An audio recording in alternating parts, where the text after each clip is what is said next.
नमस्कार मित्रों, वृत्त भारती में आपका स्वागत है।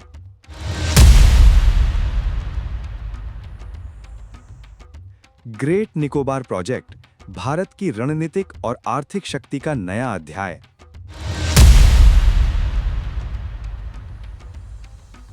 भारत के दक्षिणी छोर पर स्थित ग्रेट निकोबार द्वीप पर प्रस्तावित ग्रेट निकोबार प्रोजेक्ट को देश के लिए एक महत्वपूर्ण रणनीतिक और आर्थिक गेम चेंजर के रूप में देखा जा रहा है। इस परियोजना का उद्देश्य न केवल भारत की भौगोलिक स्थिति का लाभ उठाना है, बल्कि इसे वैश्विक स्तर पर एक नई पहचान दिलाना भी है। हालांकि इस महत्वाकांक्षी परियोजना पर राजनीतिक और पर्यावरणीय विवाद भी सामने आए हैं। आइए इस प्रोजेक्ट के महत्व, इसके संभावित लाभों और चुनौतियों पर एक नजर डालते हैं।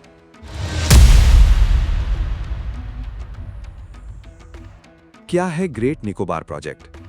ग्रेट निकोबार आइलैंड अंडमान और निकोबार द्वीप समूह का सबसे दक्षिणी द्वीप है, जहां इंदिरा पॉइंट स्थित है। ये स्थान भारत का सबसे दक्षिणी बिंदु है और रणनीतिक दृष्टिकोण से अत्यंत महत्वपूर्ण है। ये द्वीप हिंद महासागर के प्रमुख समुद्री मार्गों के पास स्थित है, जहां से चीन का 60 से 70% व्यापार गुजरता है। इस क्षेत्र को मलक्का डिलेमा के रूप में जाना जाता है, क्योंकि ये समुद्री मार्ग चीन की व्यापारिक गतिविधियों के लिए एक महत्वपूर्ण चोक पॉइंट है।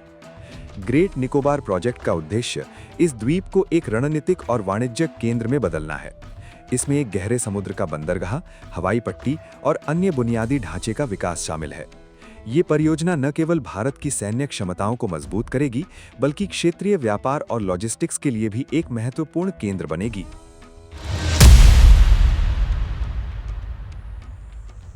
ग्रेट निकोबार प्रोजेक्ट को भारत के लिए गेम चेंजर कहा जा रहा है, लेकिन राहुल गांधी और सोनिया गांधी इस पर राजनीतिक रूप से आपत्ति जता रहे हैं। दूसरी ओर केंद्र कुछ सफाई दे रहा है। ये क्या है? ये विषय अब क्यों उठाया गया है? आइए पता लगाते हैं कि ये सब क्या है। ग्रेट निकोबार प्रोजेक्ट सच में भारत के लिए बहुत जरूरी है। ईरान के पास स्ट्रेट ऑफ होर्मुज है।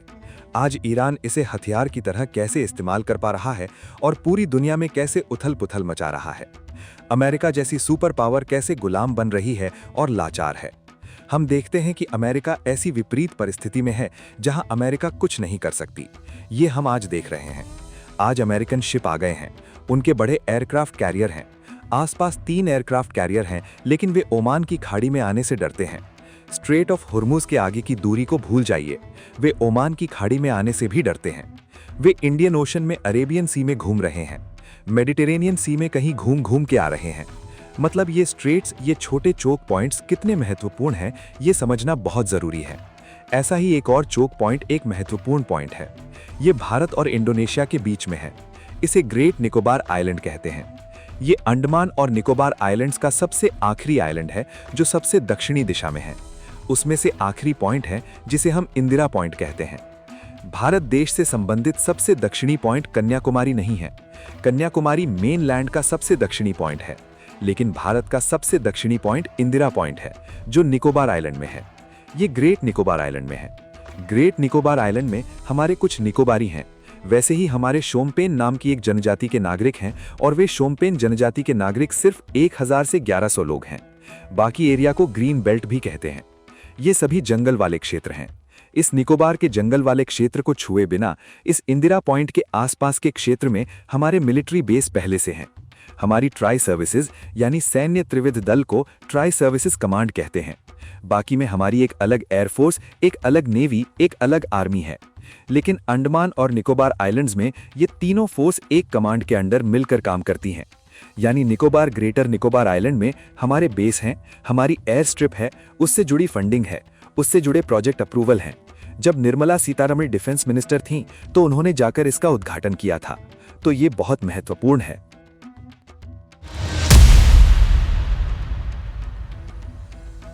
China, over a period of time, has been trying to restrict India's movement, maritime movement, by developing ports around our country. It's called string of pearls. And as a nation, which is relevant, which has its own self-respect, which has its own capability, has to defend its interest, maritime interest. Because we have to guard about 2.01 square kilometers of economic zones. यानी ये choke point आज चीन के लिए है। उनका लगभग 60 से 70% ट्रेड अंडमान और निकोबार आइलैंड से होता है। आखिरी इंदिरा पॉइंट वहीं से जाता है। अगर हम दक्षिणी इलाके में हैं तो सबांग जैसा पोर्ट है, इंडोनेशिया का सबसे उत्तरी पॉइंट है और इन दोनों के बीच 140 किलोमीटर का समुद्र है। इस समुद्र से सभी चीनी जहाज आवागमन करते हैं, खासकर चीन के लिए जो उन्हें चाहिए। उन्हें कच्चा माल चाहिए, फिर उन्हें अमेरिका के लिए बने हुए प्रोडक्ट एक्सपोर्ट करने के लिए मार्ग चाहिए। वहां से वे प्रशांत महासागर का इस्तेमाल करके जाते हैं। लेकिन अगर उन्हें अफ्रीका, पश्चिम एशिया, भारत या यूरोप के साथ व्यापार करना है तो उन्हें इस छोटी सी पतली पट्टी से आना होगा। उन्हें हमारे निकोबार द्वीप समूह के नीचे से जाना होगा। साथ ही अगर उन्हें इन खाड़ी देशों से पश्चिम एशिया से प्रोडक्ट खरीदने हैं तो उन्हें यहीं से आवागमन करना होगा। अगर उन्हें चीन जाना है तो उन्हें यहीं से जाना होगा। इसी तरह अगर उन्हें अफ्रीका जाना है तो उन्हें वहां से जाना होगा। वहां से वे सभी मिनरल ले जा रहे हैं। अगर चीन को गल्फ से गैस या तेल लाना है तो भी यहीं से आवागमन करना होगा। ये चोक पॉइंट आवागमन के लिए बहुत ही महत्वपूर्ण है। इसे मलक्का डिलेमा अर्थात मलक्का जल डमरू मध्य कहते हैं। मलक्का जल डमरू मध्य वही है जो हमारे इंडोनेशियाई सबांग के बाद हम अपने इंदिरा पॉइंट के बीच के एक इलाके से जाते हैं और फिर वापस जावा आइलैंड जाते हैं, जो उनका आइलैंड है, जो एक इंडोनेशियाई आइलैंड है। वहां से वे सिंगापुर का चक्कर लगाते हुए जाते हैं। वहां सिर्फ 25 किलोमीटर समुद्र है। वहां से जाने के अलावा यहां जाने का कोई रास्ता नहीं है। हमने वहां एक कमांड बनाया है, तो भारत चीन की हलचल पर नजर रख सकता है। कल वे हिमालय में से होकर या सीपैक, चीन पाकिस्तान इकोनॉमिक कॉरिडोर या हमारे अरुणाचल प्रदेश या लद्दाख में अगर चीन कल हमारे खिलाफ युद्ध शुरू करता है तो हम उन्हें यहां दबा सकते हैं। सीपैक के बारे में चीन पाकिस्तान के साथ क्या कर रहे हैं ये अलग चर्चा का विषय है। अगर हम यहाँ निगरानी रखते हैं और उनके जहाज़ों को रोकते हैं तो चीनी अर्थव्यवस्था को बहुत बड़ा नुकसान होगा। अगर भारत ये चीन को दबाता है तो 60 से 70% मतलब उनका एक्सपोर्ट हो सकता है या उनका इंपोर्ट हो सकता है, दोनों ही चोक हो सकते हैं। तो उनके पास कोई एनर्जी नहीं होगी। रूस से सिर्फ 20-30% एनर्जी आएगी, बाकी 70% एनर्जी यहीं से आनी है। और उनके सारे मिनरल्स, सारे रेयर अर्थ मिनरल्स यहीं से आने हैं। वे यहीं से मिनरल्स लेते हैं और चीन में उन्हें प्रोसेस करते हैं। अगर मिनरल्स नहीं आएंगे तो वे क्या प्रोसेसिंग करेंगे? इन दोनों के अलावा तीसरा मुद्दा यहाँ चीन की फूड सिक्योरिटी का है। आज चीन बहुत कम खाना प्रोड्यूस करता है। वे देश, अगर हम चीन को देखें तो चीन में हान चीनी है। फसलें सिर्फ यांगजी नदी और येलो नदी के उस बेसिन में उगती हैं। बाकी देश, वो रेगिस्तानी इलाका, पहाड़ी इलाका, वहाँ कुछ नहीं उगता, बहुत ठंड होती है। इनर मंगोलिया में 24 घंटे साल के 360 दिन कड़ाके की ठंड रहती है। इसी तरह मंचूरिया में क्या नहीं उगता। इसी तरह अगर आप इसे इस तरह से देखें तो जिंगजियांग में 2 रेगिस्तान हैं, ओबी रेगिस्तान और टकलामाकन रेगिस्तान, वहाँ कुछ नहीं उगता। तिब्बत दुनिया का सबसे ऊंचा पठार है, इसलिए वहाँ पहाड़, चट्टानें और बर्फ के अलावा कुछ नहीं है, इसलिए वहाँ कुछ नहीं उगता। इसलिए उस देश में उगाई जाने वाली फसलें उनकी आबादी का पेट भरने के लिए काफ़ी नहीं है। अगर उन्हें इंपोर्ट करना है तो उन्हें यहीं से जाना होगा। इसीलिए उनके 3 पहलू, इंपोर्ट, एक्सपोर्ट और खाना, तीनों इसी पर निर्भर करते हैं।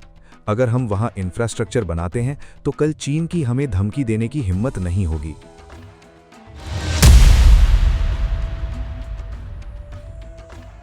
दूसरी हमारे देश की एक दुर्भाग्यपूर्ण परिस्थिति ये है कि अंग्रेजों के जाने के 80 साल बाद भी हमारे पास अभी भी डीप सी पोर्ट्स अर्थात गहरे समुद्री बंदरगाह नहीं है। हमारे पास जो बड़े टैंकर आ रहे हैं, उन 20 फीट यूनिट कहे जाने वाले जहाज़ों को बड़े जहाज़ इसलिए कहा जाता है क्योंकि उनका वजन बहुत ज़्यादा होता है। इसलिए तेल के जहाज़ को समुद्र में से आना है तो समुद्र की निचली रेत और जहाज़ के बीच अंतर रखना पड़ता है, नहीं तो जहाज़ रेत में फंस सकता है।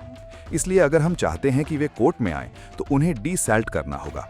हमारे पास विशाखापट्टनम नेचुरल हार्बर डीसैल्टिंग है।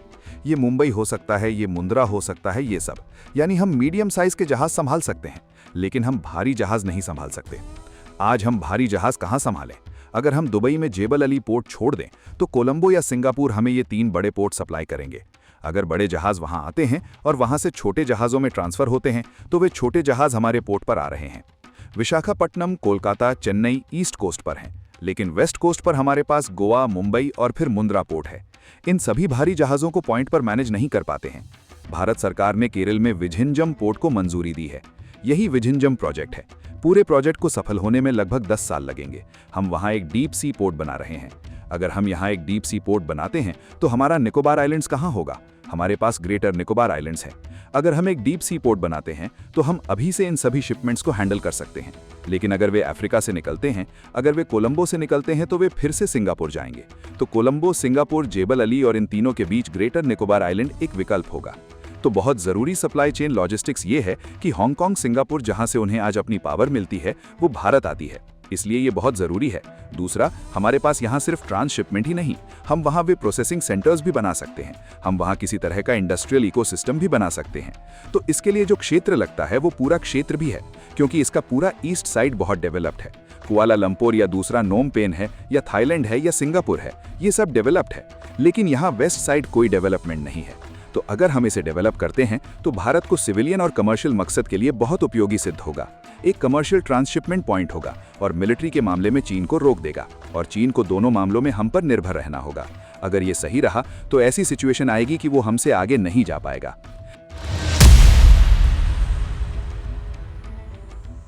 लेकिन अब ये एक एनवायरनमेंट के लिए एक परेशानी होगी, और ये सब ट्राइबल एरिया में डालना सही नहीं है। ऐसे प्रश्न उठाए जा रहे हैं। वहाँ 1000 ट्राइबल हैं। क्या हम 1000 ट्राइबल के लिए $10 बिलियन का प्रोजेक्ट रोक देंगे? हम उन 1000 लोगों को एक आइलैंड दे सकते हैं या उनको इस प्रोजेक्ट के आजू बाजू बसा सकते हैं। असल में हम ग्रेटर निकोबार आइलैंड का मैप भी देख सकते हैं।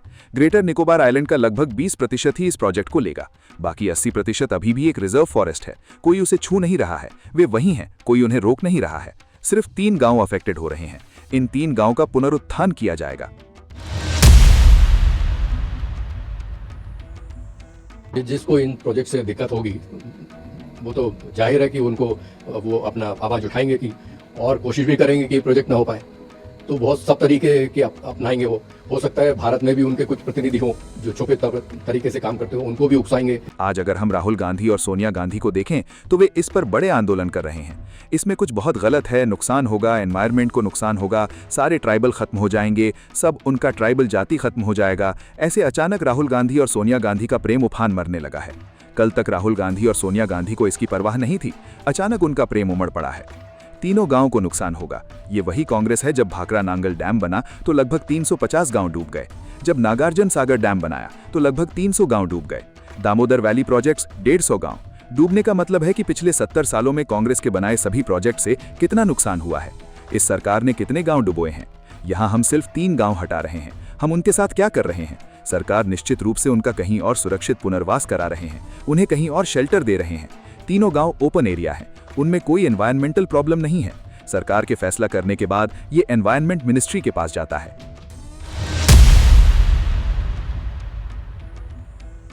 The leader of opposition should be able to see it beyond from the prism of the national requirement of the strategic importance of creating this kind of infrastructure and assets in the Great Nicobar Islands.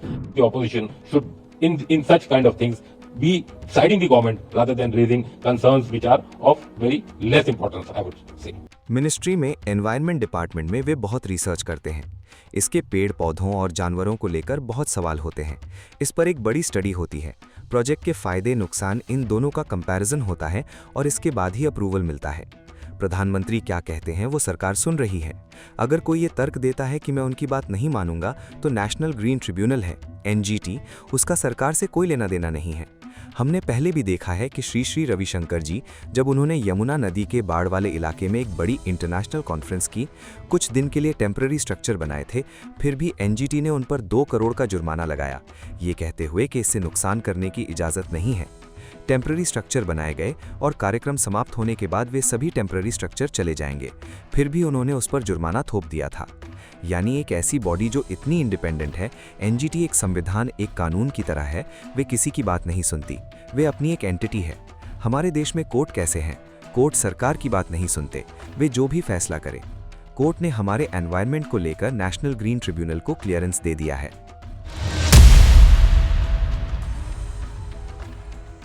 The important project which has already been cleared by the finance ministry as well as the forest clearances have been also taken. इतनी सारी clearance और इतने साफ साफ कहने से भारत को strategic फायदा होगा। एक पोर्ट जो हमारे पास पहले नहीं था वो वहां आएगा, भारत तरक्की करेगा। तो इससे कौन से देश बहुत नुकसान में रहेंगे? पहला है चीन। तो हमारे देश में जिनके भी चाइनीज एसेट्स हैं, आज उन्हें अचानक एनवायरनमेंट से प्यार उमड़ पड़ा है। हम सबको पता है कि कांग्रेस यानी Indian national Congress, communist party of China इनकी कुछ स्कीम है। सबको पता है कि कांग्रेस और कम्युनिस्ट पार्टी ऑफ चाइना के बीच एमओयू साइन हुआ था। किसी को नहीं पता कि उस एमओयू में क्या है।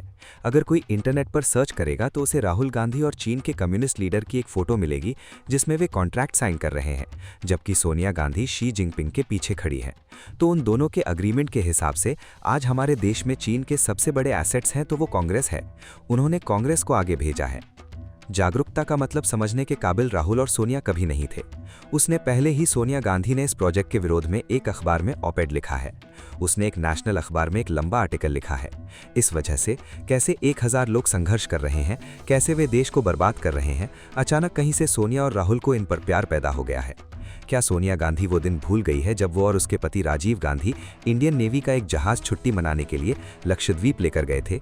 नेवी को इसका इस्तेमाल हमारे देश की रक्षा के लिए करना चाहिए और सोनिया उनकी छुट्टी के लिए कर रही थी।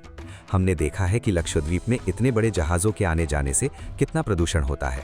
वे गए भी थे। सोनिया गांधी और राजीव गांधी छुट्टी मनाने गए थे, तब उन्हें पर्यावरण की याद नहीं आई।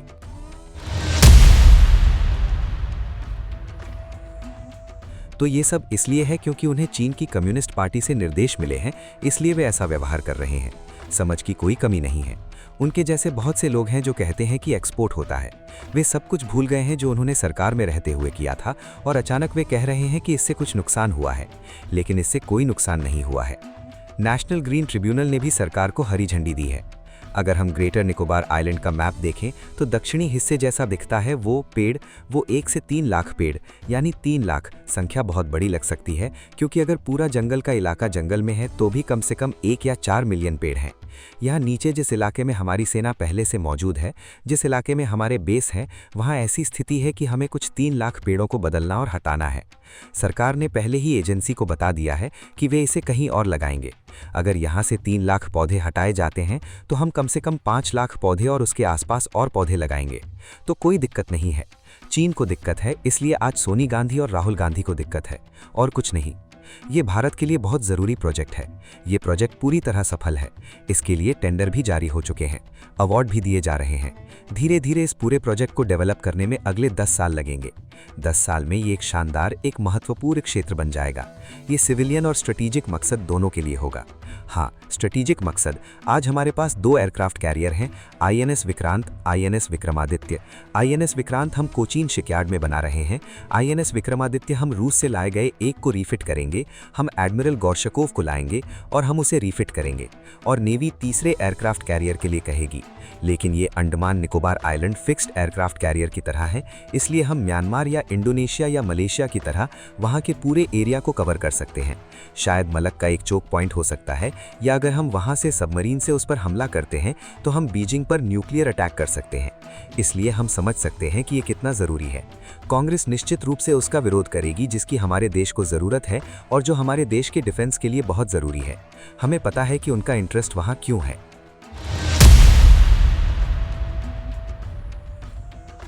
अगर ग्रेट निकोबार प्रोजेक्ट सच में सफल होता है तो ये भारत को ग्लोबल लेवल पर एक सुपर पावर बना देगा। लेकिन अगर इसे अंदरूनी मतभेदों की वजह से रोक दिया जाता है तो हम और कुछ नहीं कह सकते। लेकिन ये बड़ा प्रोजेक्ट जो कि ग्रेटर निकोबार प्रोजेक्ट है, वो जरूर सफल होना चाहिए। निष्कर्षतः ग्रेट निकोबार प्रोजेक्ट भारत के लिए एक ऐतिहासिक अवसर प्रस्तुत करता है। ये न केवल देश की सामरिक स्थिति को मजबूत करेगा, बल्कि इसे वैश्विक व्यापार और लॉजिस्टिक्स के केंद्र के रूप में स्थापित करेगा।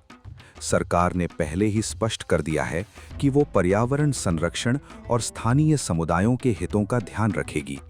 इसके साथ ही ये परियोजना चीन जैसे देशों की आर्थिक गतिविधियों पर निगरानी रखने का एक सशक्त माध्यम साबित हो सकती है। यदि ये परियोजना सफल होती है तो ये भारत को वैश्विक स्तर पर एक नई ऊंचाई पर ले जाएगी। हालांकि इसके लिए जरूरी है कि सभी पक्ष मिलकर इस परियोजना को सफल बनाने में योगदान दें और इसे राजनीतिक विवादों से दूर रखें। ग्रेट निकोबार प्रोजेक्ट भारत के विकास और सुरक्षा दोनों के लिए एक महत्वपूर्ण कदम साबित हो सकता है।